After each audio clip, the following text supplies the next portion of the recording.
As we have seen the different moments, the different rising of the people, how the non-cooperation movement went on, how the civil disobedience movement went on, what are the positives, what are the negatives, what were the reactions of the people.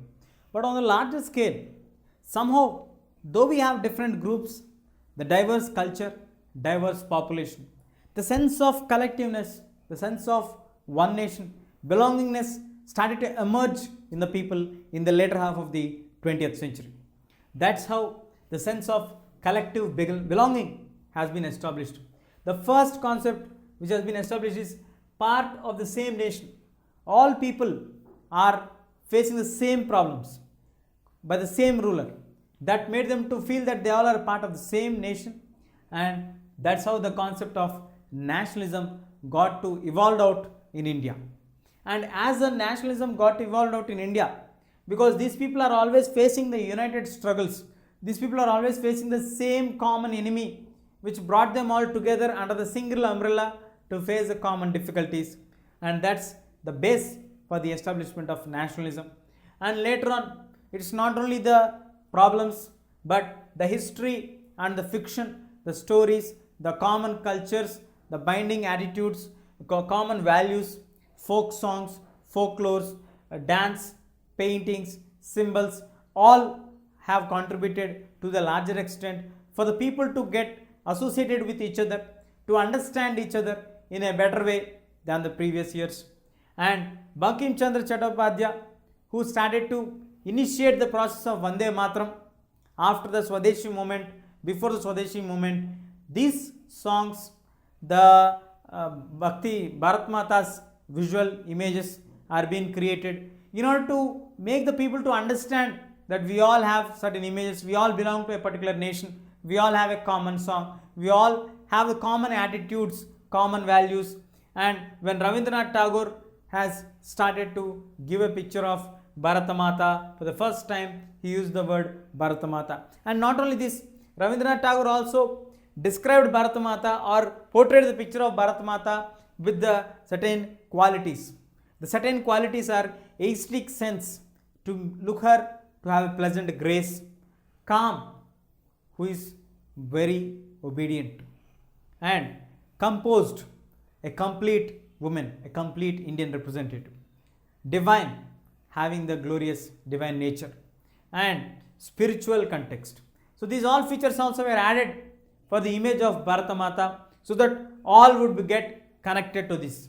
And he himself also contributed by collecting the ballads. He started to use the nursery rhymes, myths, folk stories to get the folk revival and to make the people to understand more better, because in a country like India where more than 70% of the people are illiterates, so we need to have a common medium of instruction for them.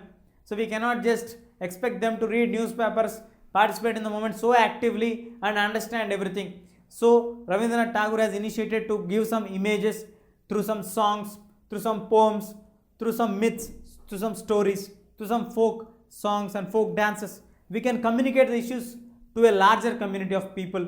Day by day, the issue went on spreading, not only in eastern part of India, but also in southern part of India. In Madras Presidency, we have Natesha Sastry, who has released 4 volumes on Tamil folk tales.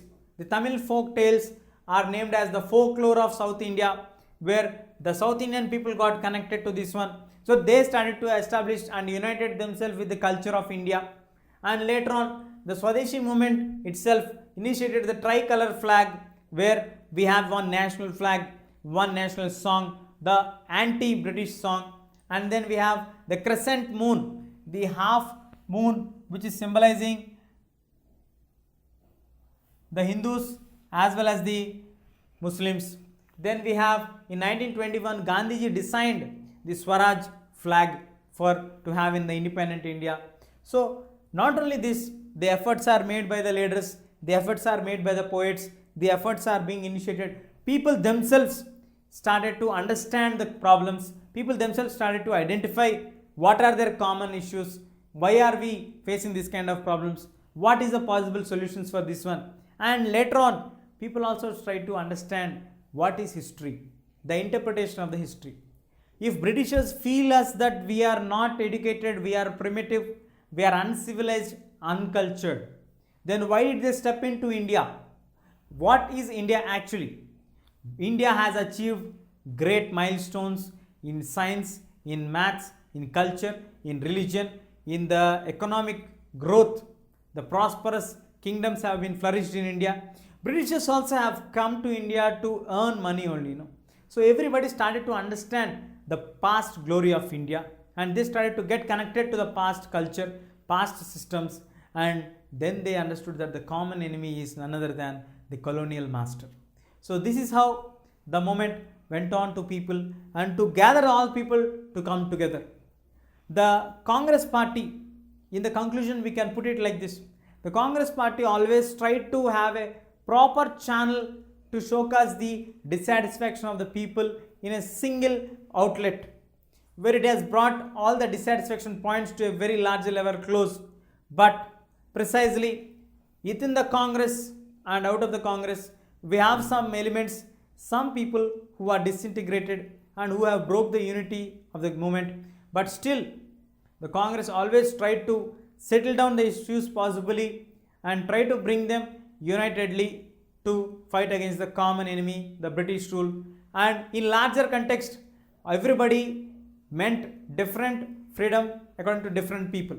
For example, for business people, it meant different issue. For the colonial workers, it was a different one. For the peasants, it was a different one. But ultimately, everybody want freedom for India. In other words, we can say that the people have raised their voices, in different voices have been raised ultimately to achieve the freedom of India. That's how Gandhiji has been initiated the process of the freedom movement in India. Till that time, we don't have a common leader to bind the people of India to fight against the mighty British Empire. But slowly, even though the initial movements have been failed, like the non-cooperation movement, the civil disobedience movement, but later on, Gandhiji was very successful, and finally he headed the nation to attain its independence on 15th of August 1947. So the nationalism has been playing a very major role in India achieving its independence.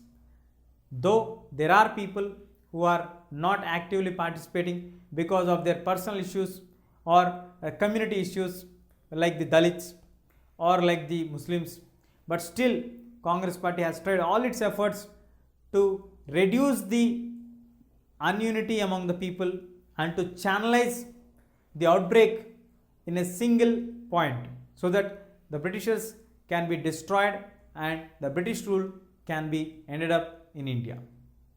If you like this video, please give a thumbs up. Please subscribe to our channel to get more videos on CBSE syllabus.